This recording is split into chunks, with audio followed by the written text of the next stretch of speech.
হাসরের ময়দানে নবী বলবে, উম্মত তুমি জানো এশার নামাজের পরে দাঁড়াইছি ফজরের আজান পর্যন্ত এক দাঁড়ানোতে চোখের পানি ফেলে উম্মতের জন্য দোয়া করছিলাম। আল্লাহ রসুলের স্ত্রী আম্মা জান আয়েশা বলছেন, নবী এই পরিমাণ কাঁদছে, এতটা লম্বা দাঁড়ায় ছিল উম্মতের জন্য, হাত্তা তাওয়াররামাত কাদামাহু, দুইটা পাও ফুলে ফুলে গেছে।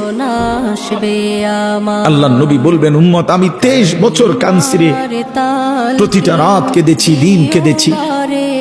আমি এই পরিমাণ, পিঠটা খুলে দেখাবে চাদর সরিয়ে, আমার উম্মত আমার পিঠটা দেখো, তায়েফের পাথরের আঘাতে আমার পিঠ পরিমাণ ছিদ্র ছিদ্র হয়ে গেছে। আমি সেই নবী, যে নবী তোদের জন্য পেটে ক্ষুধার কষ্টে পাথর ভাঙছিলাম দুইটা। আমি উহুদের ময়দানে দান দান শহীদ করে